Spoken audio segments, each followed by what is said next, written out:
I am Tom with Just One Pack, and this is AC On, the short Alpha Clash podcast where I talk all things Alpha Clash on my way to work.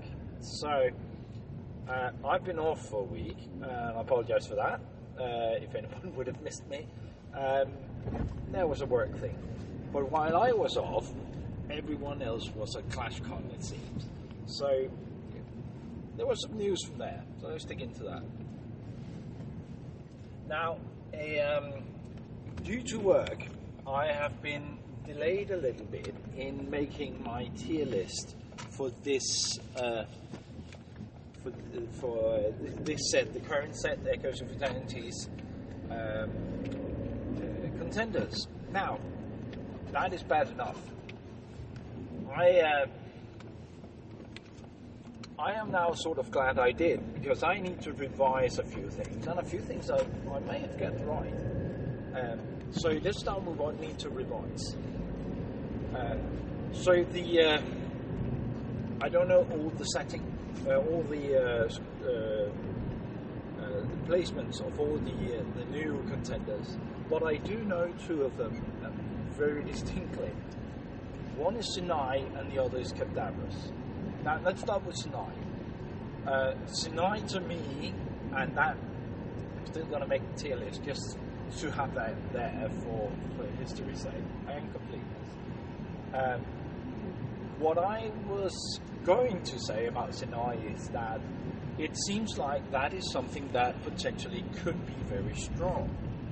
However, it does not have enough support by Mechadralia cards. At least I thought it didn't have. What turns out is Sinai made it to top 8. So obviously the Mechadralia cards out there is plenty strong for that to be sufficiently supportive of the strategy for Sinai. Now, I'm guessing, for I played with and against Sinai, that the Nano Shield is to me it seems like a very powerful tool, and I hope, I haven't seen the games with Sinai, I hope that helped it get there, because that was one of the strong points that I would suggest. However, hats off to whoever brought it there. I can't remember the names because they write them down and rubbish with names. But that was really cool.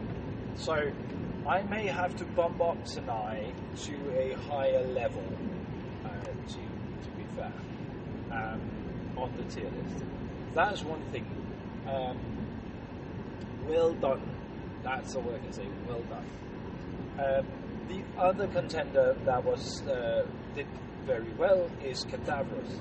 Now, in my original take for Cadaverous is that he would be very strong. He would be very strong because there were already good support for him in the cards out there, in the discarded cards out there. Not at least because his strategy is not terribly misaligned with what discarded wanted to do in general, which is getting things back you thought you discarded off, pun intended.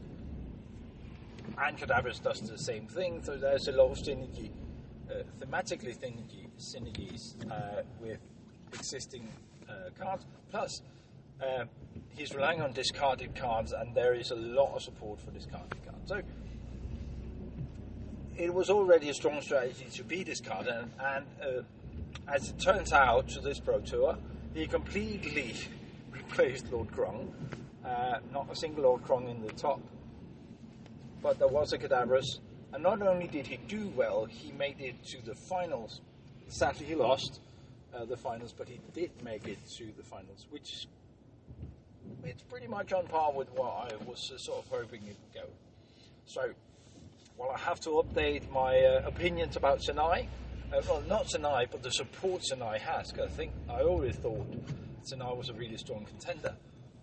Cadaverous is exactly where I would have predicted him to be. more on the rest once I get around to making the video, hopefully soon. Now, me being late with that video, with the tier list of contenders, just is underlined extraordinary by the fact that ClashCon is also where we sort of get our next spoilers for the next set, a bit of look into the future, right? We don't know when the next set will happen, but we do know what it's called, and we know a little bit about what's going in that set. Now, this is not about that set as an entirety. We know way too little, but I want to just spend a couple of minutes. I'm trying to keep these short.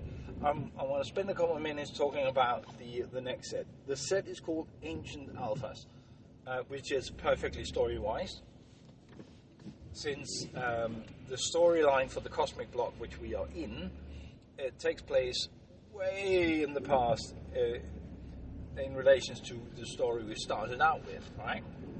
So, this old story, like 10,000 years ago, plays out on a galaxy far, far away, I was about to say, with ancient alphas. So the name is pretty much on par. Now, we know some of the contenders that we will get. The reason for that is because they spoiled them. We know that we would get Valen Solarial, I don't know, Solarial, maybe? We know we get her, Valen.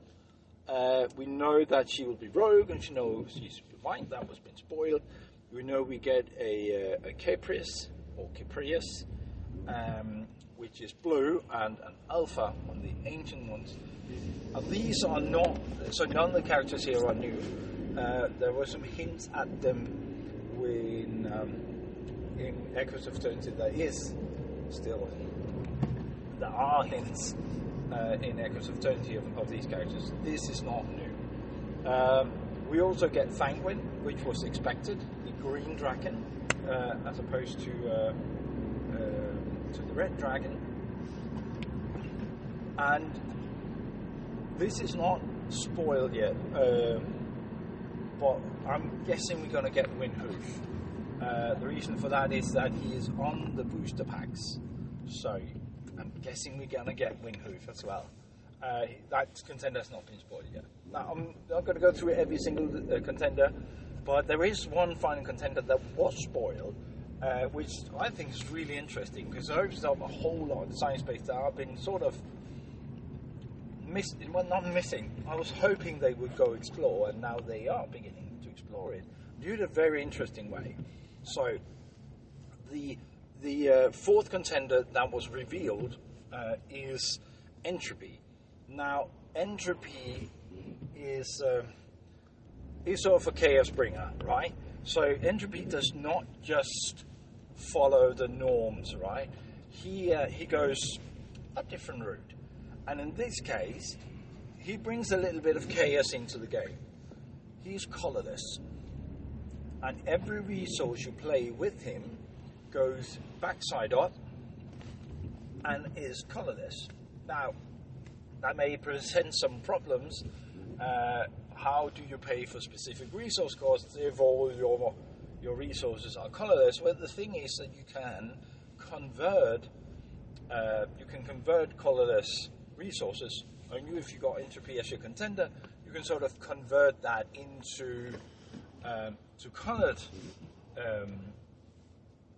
to colored resources by paying 1 life for each specific resource cost.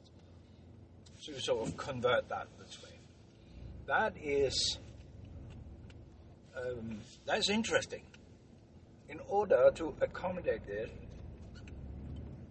because that will take some life out of him. I don't suppose there will be a whole complete set of colorless clash cards and buffs and all of that stuff, because if they are powerful enough to contend, with the rest. Why would you ever wander into the territory of multicolor, right? That's just a hassle you don't need. However, to compensate for this, this paying of life for specific resources, he has 40 life. So he is the contender with far more life than anyone else, but you have to pay that in order to play cards. That's an interesting balance, an interesting way to, at least to me, an interesting way to play around with. To play around with Colourless, how you introduce that. Loads of games have these generic or Colourless or whatever they're called cards that go into everything. Right? In Magic, you have stuff like Soul Ring that goes into everything and produces colourless mana. What they call generic cards in Flesh and Blood, stuff like that. They're all over the place and does not require anything specific. But it also means that they are always support cards for the other strategies, right? Now, the interesting bit here is, of course, that now we have the contender is Colourless. You can sort of do the same in Magic, I think. The contender is Colourless, so he can do anything. And the way he functions means that you can ignore the color barriers to some extent, but you have to be mindful of the specific cost, because most things cost just a single or two specific resources to cast or to play, and that sort of leads into troubled territory, because now you have to take that in consideration, that you might kill yourself if you're too successful, right?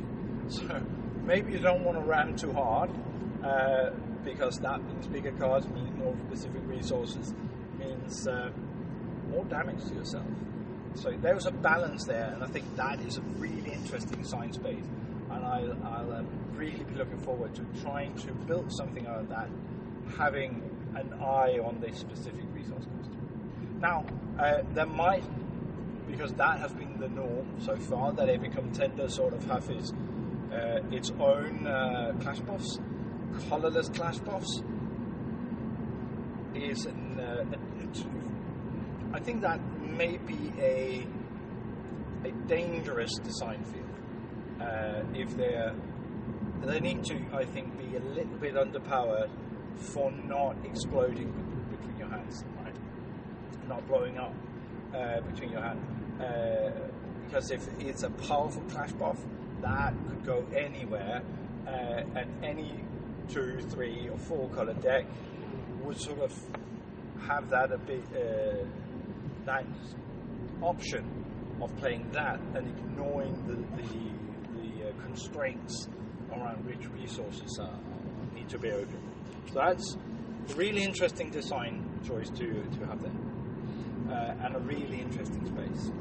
Now, I am going to try to get the tier list I started with for Echoes out before we go to the Protour Asia. They might mess up my predictions badly, which would be really, really cool if they did. So I'm going to try to get that out before then, and then everyone can mock me for being completely off target with some of the contenders. But for now, that was it. I'll better get to work, and I'll talk to you again soon. Bye.